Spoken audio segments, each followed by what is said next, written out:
Sylvia is asleep in the passenger seat. I could use some rest too, but I have a destination in mind. Somewhere needs going, you know?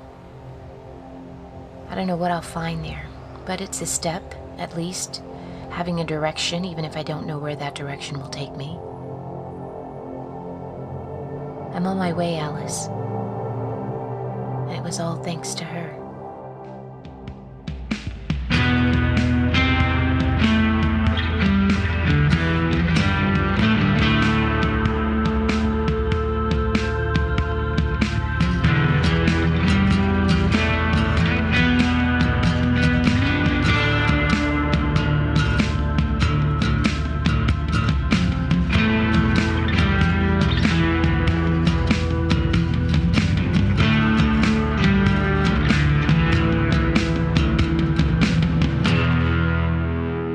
Alice Isn't Dead by Joseph Fink, performed by Jessica Nikol, produced by Disparition.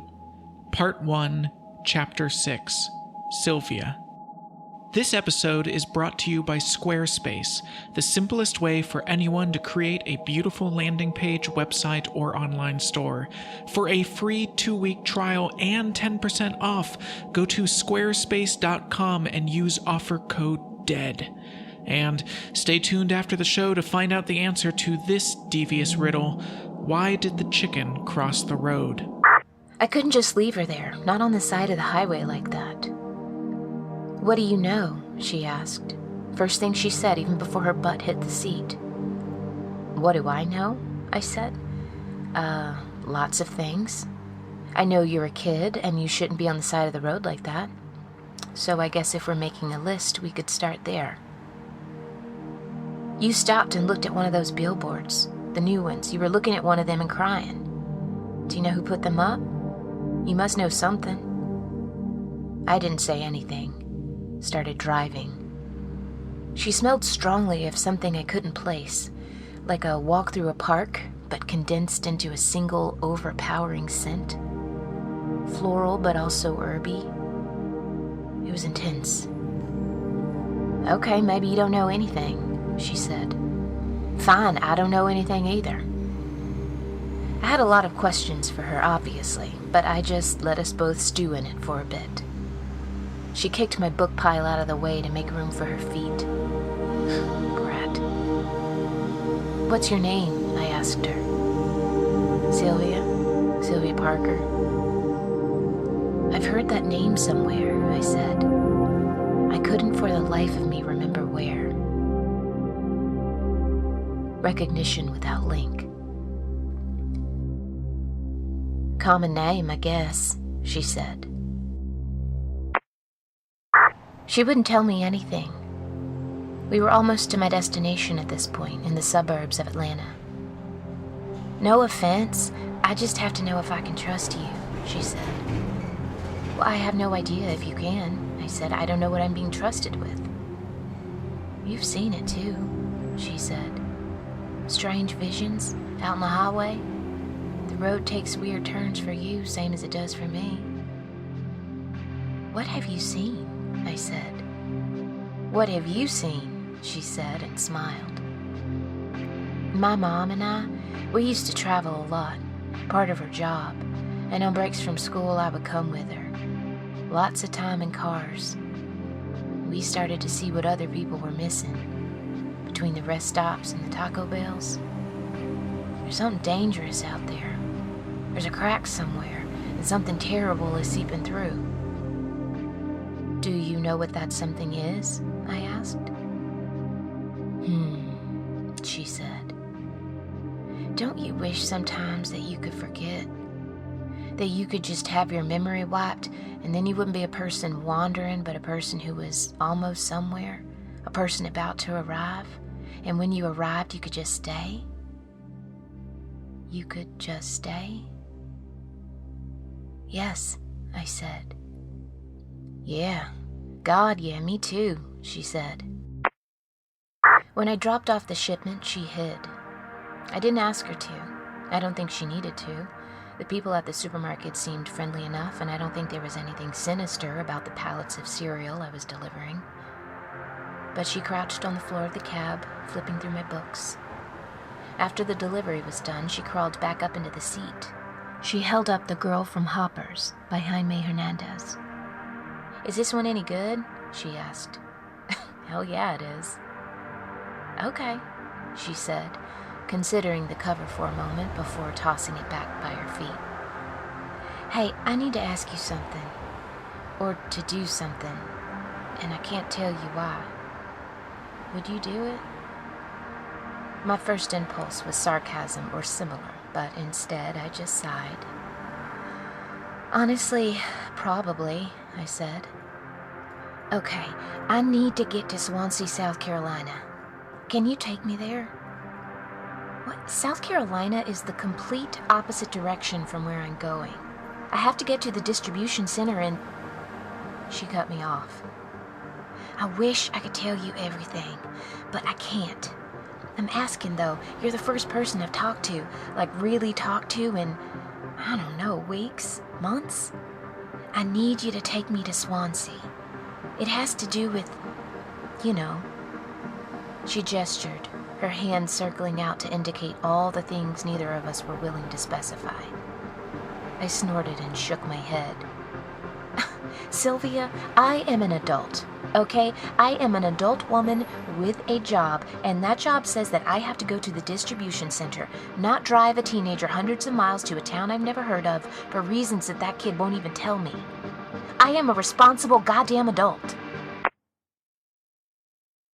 Swansea is not the most bustling of towns. Everything seemed nice, but also empty. Life had left this town, I think. There was less of it than there once was. Sylvia directed me to an easy stop on the highway, across from a farm stand that was closed, and not one but 2 different car washes, both of which were also closed. I pulled the truck up to the side of the easy stop and turned off the engine. Nothing covert about a truck like this. The ass of it nearly blocked the entrance to the parking lot. "So, what now?" I asked. "We wait," she said, and she picked up the Jaime Hernandez book and started reading. "All right then, I'm getting some jerky. You want anything?" She didn't look up from the book. "Suit yourself." There was a flyer in the window of the Easy Stop. The Easter Sunday Bash, hosted by DJ Rob Dog, quote-unquote, the blind man in command. Underneath that, it said, "Remember, we are all sexy grown-ups. Ladies 21 or over and gentlemen 25 or over, please." Easter Sunday was a couple months ago. The guy at the counter was withdrawn. Didn't comment on my truck or my choice in snack. Didn't comment on anything. Seemed laid back, which was fine with me. In the truck, I ate my jerky and waited, and waited. The sky changed its shade, and then its color. Sylvia got fidgety. "He was supposed to already be here," she said. "Who was?" I asked. "Let's just ask inside." We went inside, and Sylvia asked the guy at the counter if he had seen a cop car in this parking lot recently, specifically a cop car from Georgia. The guy's eyes widened, and he shook his head. I revised my impression of him. He wasn't laid back. He was terrified. He had seen something, and he wanted desperately to forget. I leaned in, tried to make my voice quiet and gentle. "Man, hey, now look at me. I'm gonna need you to look at me in the eyes, okay? I know what you've seen tonight. Now I have seen terrible things too, and so has this girl, and as long as we're all quiet, nothing is going to change. Those terrible things are going to keep on happening. Do you want to live in a world where what you saw is possible? Or do you want us to try to change that?" I held his gaze. "I'm sorry," he said. So I said, Okay, how about this? Whatever scared you, my man, know that I can be so much scarier than that." His mouth twitched downward and his fingers fidgeted. I just don't know what you're talking about," he said, and as he said it, he pointed past the back wall of the store to the thick trees behind it. It didn't take long poking through the leaves to find the cruiser that had been rolled there. No blood, but the seats had been torn up, slashed over and over. And Sylvia, she collapsed on the hood of the car. Just went limp, gave up. She stayed there for a minute or two, letting whatever hope she had allowed to build in herself fade. And then she started telling me a story. Next to a gas station a couple hours north of New York City, Sylvia and her mom saw the Thistle Man, or as she knows him, as I guess the world knows him, the Hungry Man. They saw him take a man from his car. They saw what he did to that man. And her mother did what I could not. She tried to intervene, tried to get the police involved, get other people involved. After that, Sylvia didn't have a mother. She went back to Georgia, was moved from home to home. No one would believe her story of what was out there, of what she had seen, or no one would admit that they believed her. There was this one policeman, Officer Campbell, who took a special interest in her. Something close to kindness. He warned her that she needed to stop describing what she had seen, needed to stop trying to get people to believe her, that it would be easier if she just let that go. But that wasn't an option for her. She ran away, went looking for what scared her most. "You went looking for the Hungry Man?" I said. "He's dangerous." I could still feel his arm against my throat, still smell the must of his breath. "Oh, is he?" she said. "I must not know that. I must be stupid." "No, that's not what I meant," I said. "Yes, it was. You just didn't know it was what you meant." Arm against throat, over and over. Anyway, a few months ago, she checked her email on the computer of this friend of a friend that was letting her crash for a bit, and there was an email from Officer Campbell. He said that since she clearly was never going to let this go, he wanted to at least help her. But it had to be secret. No one could ever know. He told her to meet him at this date and time in the parking lot of the Easy Stop in Swansea, and he would give her the information he had been able to find, all of it. "I think he hoped that somehow I could put a stop to it, or at least tell the world," she said. "I don't think he knew what he had signed up for when he signed up for it." And now here was his car, not a trace of Officer Campbell. I suspected that there would never again be a trace of Officer Campbell, not in this world. We searched his car together, but it had been wiped clean. No blood, the computer destroyed, no scraps of paper, no sign of what he might have been able to tell us. We searched quickly because we both felt it, that it wouldn't be safe to hang around much longer. Okay, she said. "He was based out of a precinct in Savannah. We'll go there, see if he left anything that could tell me what he wanted me to know." "I am not helping you break into a police station, Sylvia. You know, you dragged me a ways out of my way, but you are not landing me in jail. I have my own search to get back to." "All right.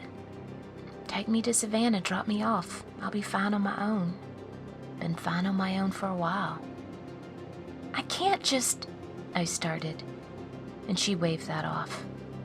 "Well, of course you can. You already want to. I'm giving you permission. Take me to Savannah, leave me near that police station, drive away. You don't ever have to hear about this again." "Okay, yeah. Okay," I said. "I'll take you to Savannah." "Thank you." She didn't sound annoyed or angry. She sounded maybe even relieved. "What is it you're looking for anyway? What did you lose to end up circling these roads like me?" "Come on," I said, taking her by the arm and leading us back to the cab before anyone or anything came back to the abandoned cruiser. "I'll tell you the whole story while we drive." It'll be nice to know that someone is actually listening to it this time. On the way through Georgia, a house by the highway with a pile of trash burning in its front lawn. Big orange flames, thick plume of smoke. A man standing there watching it burn. I only see it for a moment and only in the corner of my eye, and that slice of time is stuck in my head forever that way. The man never moving. The fire never consuming. Even after a couple of days, Sylvia smelled as strong as ever. Something natural but not. Organic but aggressively so. "What's that smell?" I asked. "I was wondering how long you'd be polite," she said. "It's heather oil." "Why are you drenched in heather oil?" "Yeah, I don't know," she said. "I've heard the hungry man, he doesn't like it. Wards him off. Probably bullshit, but..." She shrugged. "Where did you hear that?" I asked. "You think we're the only lives he's touched? You think you're the only one he's talked to? Word gets around. I've been wandering this country for a long time. Others have seen him. I've met them. Most were too scared to be as helpful as you." "Oh, bad news," I said. "I'm real scared too. Kind of all the time. I used to go to therapy and shit," I said. "Not important if you're scared," she said. "You're helping anyway. Can't control feeling fear. Can't control what you do while you're feeling it. I learned that too." "A hard-won lesson of life on the road?" I asked. She laughed. "Nah, I used to go to therapy too." "Anxiety bros?" She held up a hand and we made a perfect contact high five, even though I didn't look away from the road. "Sure. Anxiety bros. I'm still only taking you as far as Savannah, though. Then I have to get back to my thing." "I know," she said. "Man, I hope you find her." "Yeah," I said. And then she said, "Hope she wants to be found." "Yeah," I said. "Yeah." I stopped the truck by this big park a few blocks north of the station. Savannah looked like the way you might vaguely remember a city looking. Brick buildings sagged into themselves. The trees were more moss than tree. Gutter punks. Kids who have run away out of choice, not out of fear. They clustered around the south side of the park, two of them catcalling passers-by, the same line over and over. They'd removed themselves from the system enough to stop showering, but not enough to stop harassing women. I parked next to the Mason Hall. The sign was bizarre, crudely hand-drawn Mason symbols, a series of smaller hand-drawn icons, a pentagram, a chicken. I swear to God, one of them is Link from Legend of Zelda. Maybe Link is a Mason. I walked with her as far as the station. "This is as far as I can take you," I said. "I know. Listen, thanks, though. Give Alice my best." She walked away. I watched the kid walk toward the station, and I turned back to the truck, and I just couldn't. I couldn't let it happen like that. "Sylvia!" I shouted. She stopped. "Yeah?" she said. "Let's break into a police station," I said. She smiled. "Thank God. I kept thinking, she's gonna offer to help me, right? And then you didn't, and I was like, man, I thought she was a good person." "So I'm a good person now?" "Good? Remains to be seen. You're cool, though. Let's do this." And we did. This episode of Alice Isn't Dead is brought to you by Squarespace, the simplest way to create a beautiful website. We've been using Squarespace for years to make and maintain WelcomeToNightVale.com and NightValePresents.com, and their design templates and easy interface has seen us through every design change and big new idea we've had. Squarespace allows you to make sites that look professionally designed with no coding required. It's all intuitive and easy to use with a 24/7 support team ready to answer any questions you have. Oh, and all the little details like hosting and making sure your site works on mobile devices, Squarespace does that without you having to worry about it at all. You can start a free trial right now with no credit card required. Think of a website you've been meaning to make. That website could exist today for free. When you decide to sign up for Squarespace, make sure to use the offer code DEAD to get 10% off. That offer code, once again, is DEAD. And now, the answer to our riddle. Why did the chicken cross the road? Because when the stars call, you answer, even if you don't know if they really called you.